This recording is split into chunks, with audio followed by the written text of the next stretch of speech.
че не съм в такъв дрес-код като моите заместници, но ще ви трябва малко време за адаптация. Но обещавам, че следващия понеделник ще се приведа в ред. Ще има кафе, нали? Ще има кафе, да. Така че 11 часа вече не е време за кафе. Да, слухай кафето, да сутринта.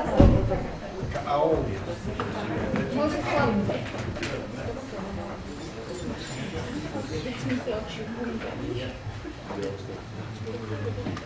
Готови ли сме да започнем?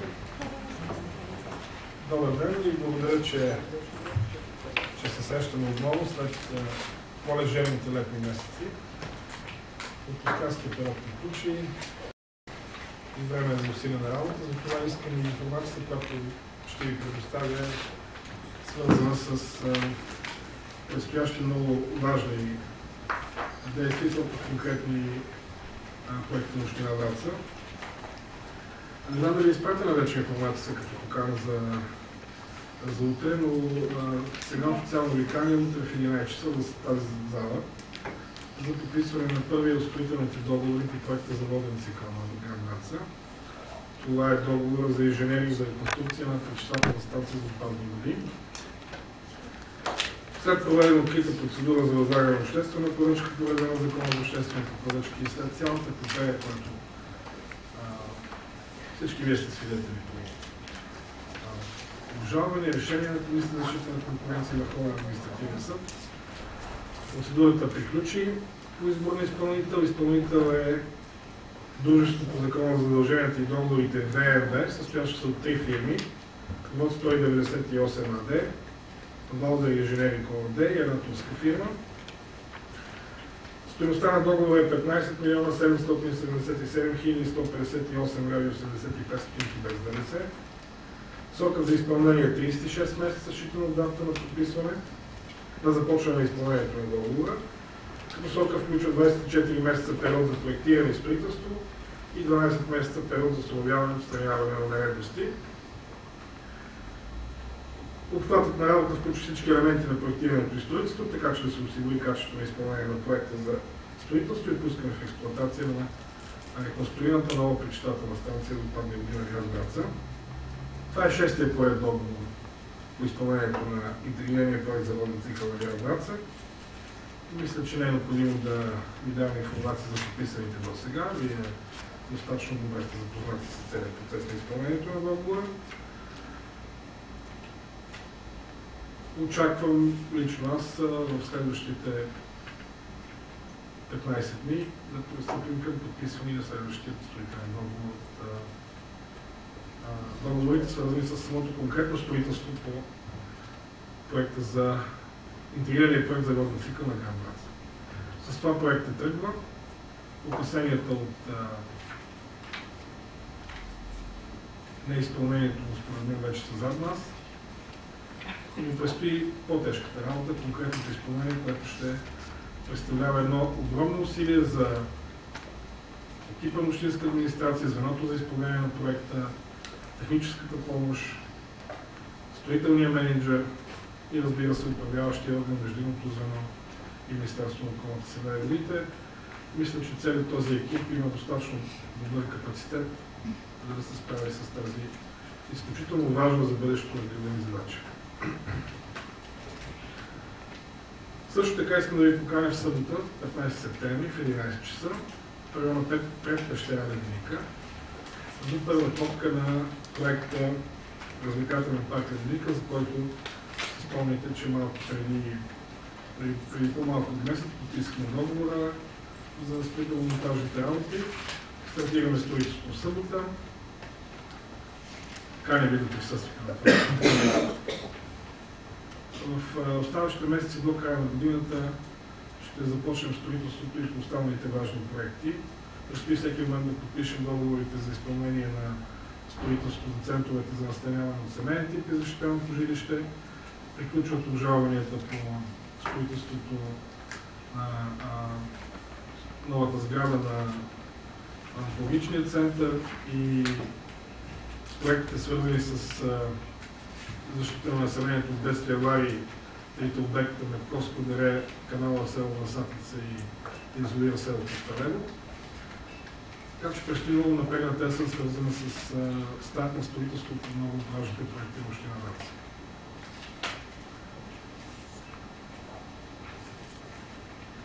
За тази седмица, според мен, това са важните и приоритетни неща, които искам да споделя с вас. Не на последно място искам да изкажа и благодарността за това към Министерството на труда и социалната политика и Оперативна програма развитие на човешките ресурси, за това, че срокът за предоставяне на услугата личен асистент по проекта Подкрепа за достоен живот е удължен до края на годината, 18 декември. Така в община Враца назначените по проекта 95 лични асистенти ще продължат да обслужват още 3 месеца и половина 98 човека с трайно увреждане. Това е второто удължаване на срока по програмата и мисля, че е от изключително значение за социалната политика на общината. Мога да ви покажа, това е едно интересно решение, за което поздравявам екипа по проекта за развлекателен парк Велика, формата на поканите за мероприятия. Те са като прилет, което наистина е много гениално решение. Поканили сме, разбира се, народни представители на министерства, всички общински съветници, ръководството на общинския съвет и се надявам в събота началото на строителството да се превърне в един туристически празник. От другите важни за седмицата неща давам думата на господин Красимир Богданов, защото сме и в навечерието на откриването на учебната година, предстои откриването и на Врачанския традиционен панаир.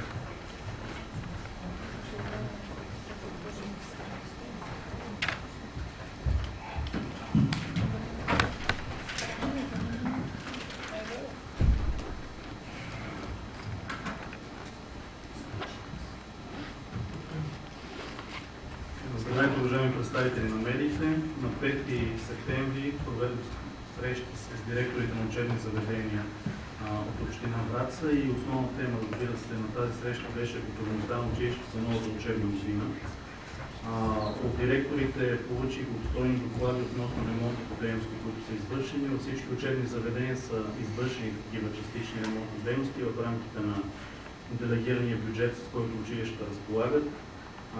Изключение прави средно общо образователно училище Никола Огородов, където знаете, че по проект се извършва цялостен ремонт, всъщност не ремонт, саниране на фасадата на сградата, подмяна на дограмата, а с бюджета на училище са извършени вътрешно ремонтни дейности в класните стаи.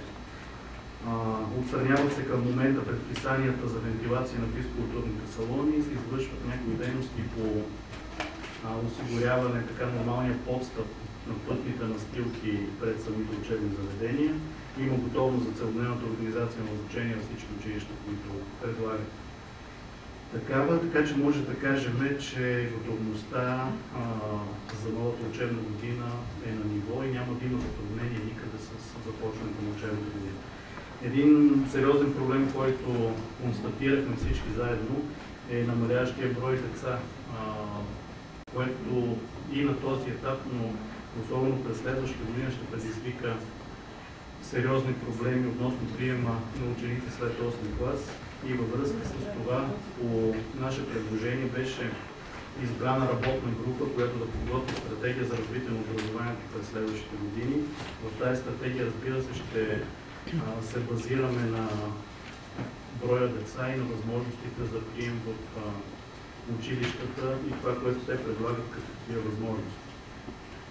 Има готовност, както казах, за целодневната организация, за столовото хранене на учениците и на всички необходими дейности по нормалното функциониране на образователната система в община Враца. Подобно е състоянието и с детските заведения. Разбира се, всички текущи аварийни ремонти са извършени през лятото и те също са подготвени за нормалното си функциониране. По отношение на традиционния врачански есенен панаир, както знаете, тази година той ще се проведе в датите и дните, както повелява традицията, от 14 до 19 септември. До момента 72 фирми са подали заявка за участие като изложители на своя продукция на врачанския панаир. В рамките на панаира различно с тази година, че ще има трансграничен панаир по туризъм, който се организира от Търговско-промишлената палата Враца. Отделно в В рамките на този туристически панаир ще участват 60 фирми, туроператори, увеселителни и атракционни паркове, хотели и други заинтересовани в туристическия бранш звена. Община Враца също ще вземе участие със свой щанд, който ще предложи възможностите за туризъм в рамките на общината. Готова е културната програма, за това сте получили и официалния флаер на Врачанския панаир. Откриването ще бъде на 14-ти с голям концерт на известна българска народна певица Николина Чакъртъкова. Предстои работната група по организация на панаира да разгледа молбите и предложенията на фирмите и последни уточнения относно разположението на самите щандове. Схемата вече е готова, всъщност главният архитект е предложил, утвърдена е схемата, така че всички текущи и необходими дейности за нормалното организиране на панаира са в ход и предстои да стартират в петък. Благодаря.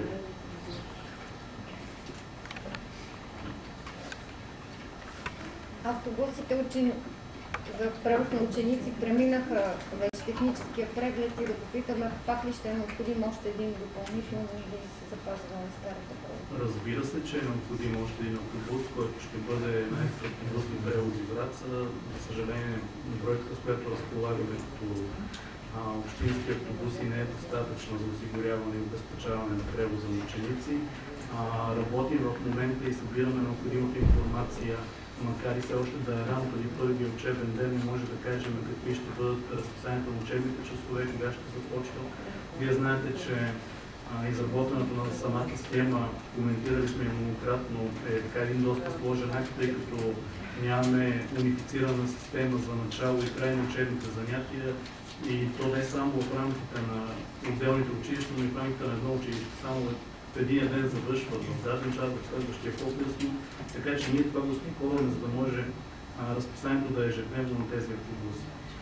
Моето огромно желание да продължим, както и до сега, да осигуряваме превоз и на децата от кварталите на община Враца, макар че знаете, че те не подлежат на такъв безплатен превоз, но ще направим всичко възможно и ще положим всички усилия, за да може да осигурим и защото касае отдалечените квартали, Бистрици, колата, които в крайна сметка са почти със статута на отделни населени места. Господин Мокров, вие казахте, че ви притеснява намаляващия брой деца. Имате ли данни, колко деца се очакват в първи клас? Значи аз мога да дам такава статистика, не в момента, разбира се, мога да изработя официалната справка и да ви предоставя. Имам данните за всяко едно училище, отделно какъв пример е реализирал в тази година, къде ще има маломерни паралелки, щом така проявявате сериозен интерес към тази тема, ще бъде подготвен в табличен вид, ще ви бъде предоставено в рамките на днешния ден. Ще има увеличение на болниците за столовото хранене. Имайки предвид, че трябва да бъдат екологични, да увеличиха се цените на продуктите. Колко беше и колко дадеше община? Във връзка с този наистина важен въпрос, аз ще си позволя да ви прочита становището на нашите експерти. Обединеното хранене в общинските училища се осъществява от общинските предприятия и социални дейности. Всички училища, които организират целодневно обучение, разполагат с столова. Соло от Паисия няма собствен стол и облечното хранене на учениците се извършва от външна фирма. Всички училища имат готовност за целодневното обучение на учениците от 1 до 3 клас, където е задължително, както и на допълнителни групи, сформирани от ученици до 8 клас. И тази година целодневното обучение ще бъде финансирано от програмата на Министерството на образованието, младежта и науката. Във връзка с новите изисквания към продуктите, от които се приготвя храната в училищата и детските градини, регламентирани с наредба номер 6 от 10 август 2011 година за здравословно хранене на деца на възраст от 3 до 7 години в детските заведения и специфичните изисквания към безопасността и качеството на храните, предлагани в детските заведения, община Враца проведе обществена поръчка за снабдяване с хранителни продукти от детските и социалните заведения. Мога да ви посоча фирмите, които осъществяват тази поръчка. Разбира се. Фирмите, които осъществяват на тези поръчки са Брика ЕОД за млеко и млечни продукти, месо, месни продукти, пиле, пилешки продукти, риба и яйца. Едноличен търговец като город Цветан Горанов за хляб, хлебни, тестейни, сладкарски изделия и Камба 2000 ООД за пресни, преработени, консервирани плодове и зеленчуци и пакетирани храни, мазнини, поправки и безалкохолни напитки. Повишените изисквания към качеството на продуктите водят до повишаване на цените, като това повишение е в размер от 30 до 45%. Най-голямо е повишаването на цените при млечните и местните продукти. Това води до оскъпяване на храната с от 0,70 до 1 лев. До сега купона в столовото хранене и дневната такса за децата в детски градини включва единствено стойността на хранителните продукти и беше на стойност 2 лева. Купоните за столово хранене се заплащаха от училището и учениците, както и дела на училището се определя от финансовите му възможности. Общината заплаща половината от стойността на купона за непътуващите ученици в средищните училища в села. Повишаването на цените на хранителните продукти ще бъде поето солидарно от училищата, учениците и децата в детските градини. Тоест, към момента, без да мога да се ангажирам пряко, разбира се, това е въпрос на бъдещи разговори на ниво ръководство на община Враца, смятам, че ще успеем да запазим до сегашния начин предлагане на тази услуга, поне до края на тази учебна година. Някой проверява ли хигиенното състояние на тези фирми, които правят тази? Аз съм някакъв смисъл от понятно органите, които са актуализирани.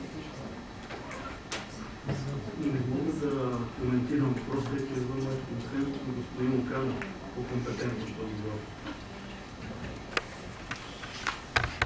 Господин Врасов, с Общинско предприятие социални дейности, както вече чухме, това е структурата, която работи храната, ежедневно проверява качеството ѝ, като Общинско предприятие социални дейности също е контролен обект на Агенцията по безопасност на храните. Имаме почти ежедневни проверки, имаме сключени договори за касов контрол, извършват се ежедневни проби, наблюдава се постоянно качеството, така че в това отношение нямаме.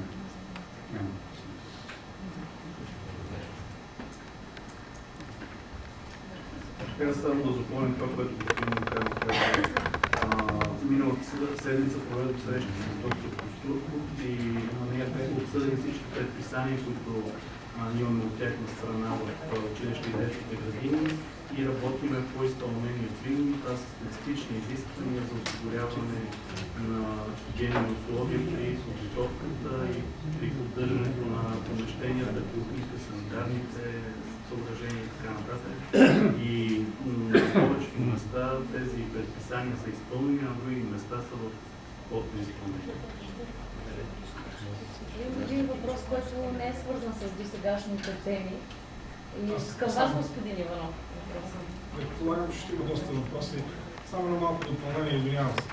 Отношението на помощта за старт на учебната година и продължаващия ремонт в село Никола Миродов. Нека да е ясно, че самият срок на изпълнение на договора, съгласно проведената процедура, е със срок 30 септември, така че ремонтът ще бъде приключен в срок и няма да създаде затруднение на учебния процес.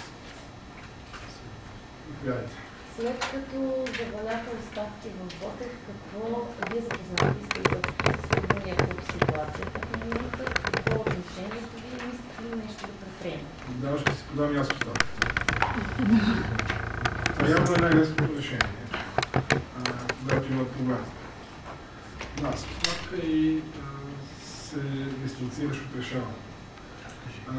Положих много усилия, тъй като признавам си отсъствах 2 седмици в града, по време на отпуската си и последните няколко дни положих много усилия да се запозная с обстановката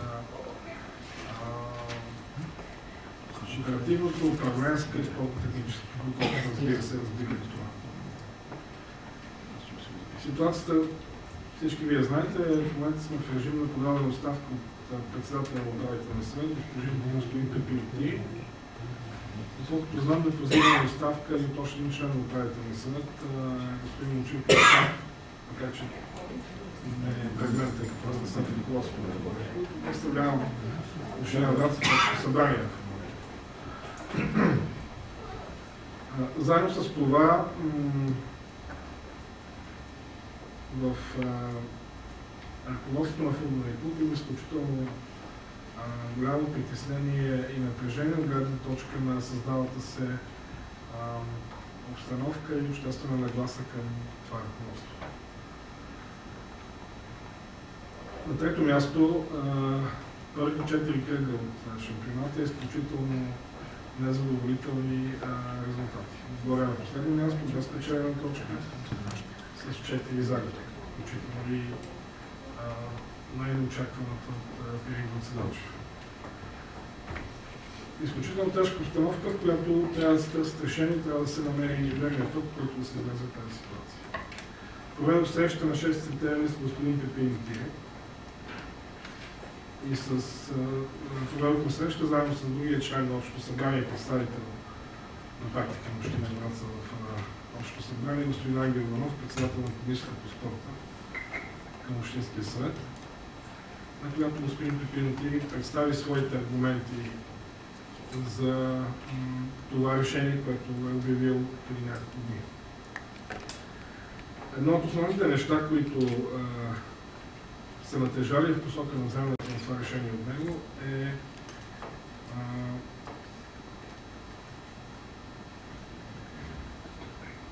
обстановката и настроенията, които са в града към неговия екип. Признавам се, че не съм следял в детайли медийните информации, разбира се, страни от тези, които са свързани с конкретните мачове, но наистина той се беше постарал да ги систематизира. Появяват се безумни публикации.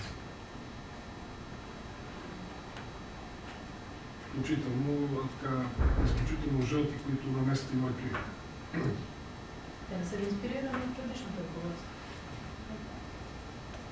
Аз имам мнение по този въпрос, но всичко това, което до този момент казах, е съпроводено и с, което беше най-големия при нас, според мен на футболния клуб до този момент, една продължаваща селекция, за която явно нямаше време в началото, тъй като тя е 99% от футболисти от чужбина, която вече пък от своя страна има,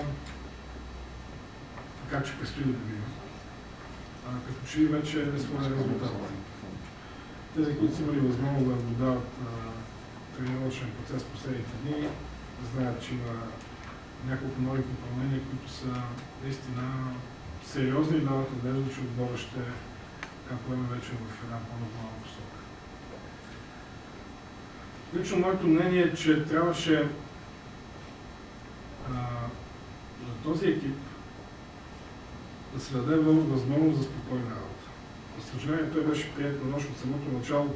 Възможно е да било инспирирано и като установка и от неудовлетворени амбиции на някакво предишното ръководство. Но факт е, че от самото начало се създаде тази установка и тези хора не можаха да започнат работа в една по-спокойна установка, имайки предвид и липсата на време, за което да направят една нормална селекция. Естествено, аз му казах в тази среща, че те имат и, според мен, пропуски по отношение на комуникация, на представяне ясно и по-точно пред обществеността на това, кое е важно, кое е приоритетно и какво се прави. На една ежедневна връзка, включително и с медиите, която да дава много по-ясна представа на спортната ни общественост за ситуацията в футболния клуб, което ще да им даде възможност да работят в една по-информирана среда. Дали ще променят начина на работа си от тук натам, в тази посока аз не мога нито да гарантирам, нито да предскажа. Това си е работа на ръководството на футболния клуб. Наясно съм, че има опити, и то сериозни според мен, всичките негативи, свързани с началото на шампионат или лошото представяне на отбора, да се насочат към моята глава. И го разбирам защо е така. Но в момента според мен е важно да се направи всичко възможно с тази вече приключваща селекция и с усилията на целият този спортно-технически щаб, включително в който има и известни врачански футболисти, отбора да се подготви до следващите матчове и да започне едно нормално участие с печение на матчове и точки. Дали оставката на господин Пепин от Ири ще бъде оттеглена и потвърдена, в момента не мога да ви кажа. Предстои ми отново тази седмица да се срещна с него и с управителния съвет. Предстои вероятно извънредно общо събрание, което очаква управителния съвет да насочи съгласно устава на клуба. Но това, което мога да заявя като кмет на Враца е, че продължавам да вярвам, че отбор има бъдеще, че има осигурено финансиране и подкрепата в тази посока, която аз повтарям като кмет на града и като представител на общината в общото събрание е необходимо да осигуря, го правя ежедневно. Заедно с това не смятам, че отборът ще фалира или ще представя да съществува, ако италианският екип се оттегли от финансиране. Вярвам, че има много хора в този град, които са готови да помогнат на отбора в тежка ситуация. Ако се стигне до този момент, аз съм убеден, че ще се справим и с това предизвикателство. Лошото е, че при всички случаи няма как да му каже отново влияние върху спортно-техническата част. Като финално изречение на отговора повтарям, че аз все още вярвам, че можем да имаме добър отбор, който да се представя добре и да излезе от дупката, която се намира, защото всички усилия и на спонсори, и на ръководство, и на общественост, крайна сметка, трябва да получи своя резултат на терена. Надявам се още в следващия мач с ЦСК да проличи коренна промяна в играта и в поведението на отбора, дори и да загуби.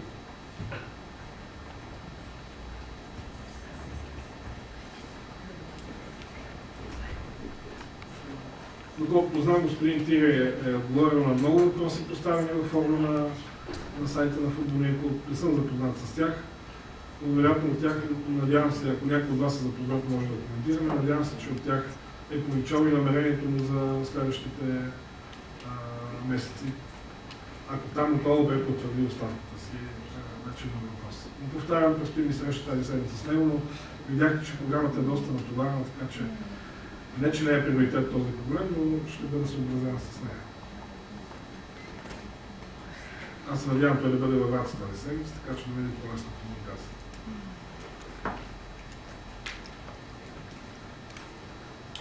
Това, че вие си подадете оставката, беше шега, нали? Да. Не съм научил да гледам от отговорност. Повтарям, наясно съм, че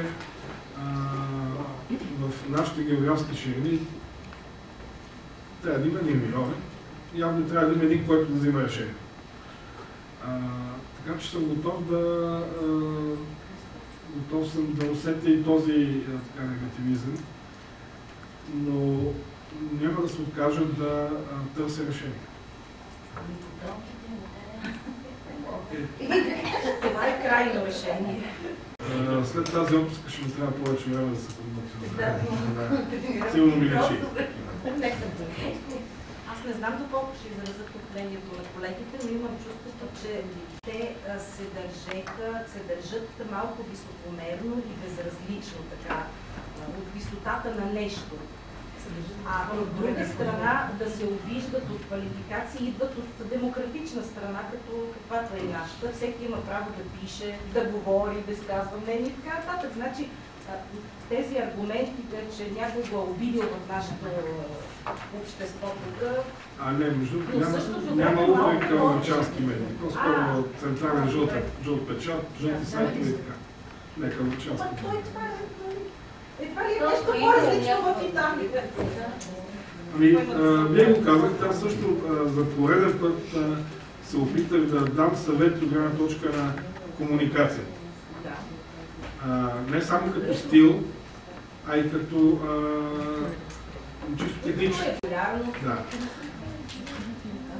Просто си личи някакъв Казва така и не. Но не са представили това, което виждам, случаите си не са представили да работят и да търсят. Между другото, селекцията, която през последната седмица е направена, има много сериозни проблеми. Не става без отговор на въпроса. Защо беше разбит готов отбор? Боеспособен, конкурентно способен, с доказан треньор. Защо започна от нула тази селекция? С второкласни футболисти. Господин Стефанов, ако аз бях в спортно-техническия щаб на отбора, ще да ви отговоря. Тоест, ако аз бях взимал тези решения. Но трябва да им поискате отговор. Ние всички сме искали отговори през този един месец. За всяко едно действие, най-малкото като членове на общото събрание. Това се държат като с нас. Не се държат, разбира се, чак така, но повтарям, това, което мога да декларирам със сигурност, към днешна дата е, че те имат наистина намерението в този отбор да го развиват. Много неща им пуснат като организация и повтарям като комуникация, които те трябва да се оправят. Да. Но вижте, ще го кажем простичко, защото много спекулации има. Кой ги поканил, кой ги довел? Аз мисля, че това ясни отговори на тези въпроси и вече не омързам да го повтарям. Във всеки случай си пазя, разбира се, фонограмата от заседанието на Общинския съвет, където бях така сериозно възпитан какви са, кой ги довел, какво и как. Където беше изказана и благодарност на един конкретен бивш управленец на футболния клуб за това, че ги е довел. Няма значение това. Въпросът е, ще има ли резултат. Те нито получават имоти във Враца, нито получават някакви поръчки обществени, държавни и общински, нито получават някакви привилегии. Единственото, което правят в момента е харчат техни средства за издръжката на отбора и за подготовката му за участие на това ниво в футбола в България. И си харчат парите на Враца. И го правят наистина добронамерено, с желанието да направят нещо, което да удовлетвори цялата спортна общественост и, разбира се, като цяло общественост. До този момент, да, резултатите са повече от отчаиващи с тази селекция, която беше направена до преди пауза.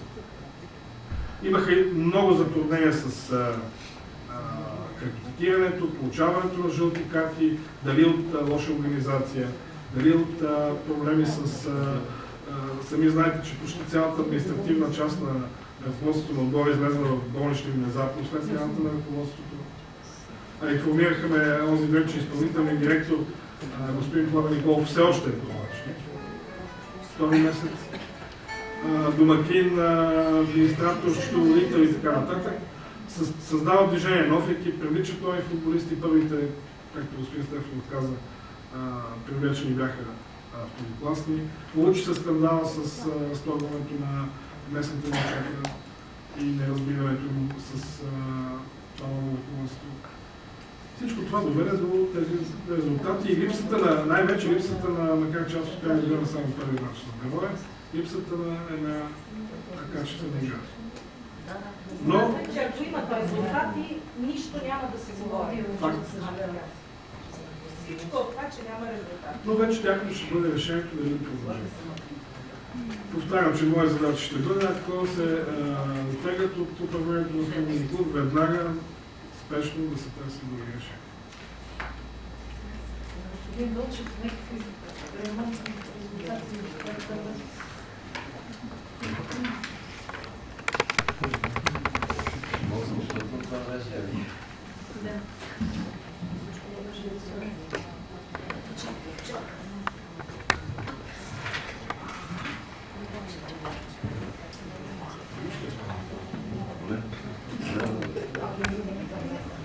Значи, относно четвъртокласната пътна мрежа, мога да ви информирам, че по така сключения договор за изпълнение с фирма Път Инженеринг М Монтана АД, ремонтните ремонтните дейности върват съгласно одобрен график. До сега е извършен ремонт на пътя разклона за селото Сталево 1287,95 квадратни метра. За село Върбешница и границата с община Мездра 206,26 квадратни метра. Квартал Колата село Нефела 174,68 квадратни метра. Пътя Горно Вирово Лютаджик 403,86 квадратни метра. Село Девене до село 3 Кладенци 730,99 квадратни метра. Село Девене, село Чирен 534,77 квадратни метра. Разклона от пътя за Оряхово до село Чирен в момента се работи. За сега е извършено около 175 квадратни метра, но продължава. По така сключения договор остават още 9 позиции, които могат да ви предоставят този график, което да видите. Така както е направен разчета, се очаква ремонтните дейности да завършат до 13 октомври 2012 година. Възможно е, разбира се, от форс-мажорни обстоятелства да бъде и малко удължен този срок, но със сигурност ще работим в посока преди настъпване на зимния период да бъде приключено всичко. Връзка с асфалтиране. Мога да ви дам и една справка, която не знам дали е необходимо да я изчитам сега, после мога да ви разкажа за това, което е свършено вътре в града до този момент. Иначе като общено мога да ви кажа, че до този момент договора са свършени, актувани и фактурирани за 433 498 лева и 8 стотинки. И съгласно този договор остава за усвояване още 46 501 лева и 92 стотинки с ДДС. Тук са описани количества асфалт, които за ремонтните дейности са използвани. Сега, съгласно това, дето кметът да е казал за училище Никола Войводов, само да допълна, училището си върви по график, така е направен организацията по ремонта, че да не пречи изобщо на учениците. Те ще си започнат нормално учебна година, ще се работи много кратко време по една фасада, която изобщо не има нищо общо с пътните потоки човек. Ще бъде много сериозен източник за община Враца. Очакваме около, не мога да бъда точен в момента, но около 60-70 хиляди лева приходи, а разходите за културната програма са 9 хиляди лева, още около 1000 лева странични такива по отношение на поддръжката. Така че доста добро икономическо мероприятие, освен традиционно, културно и така.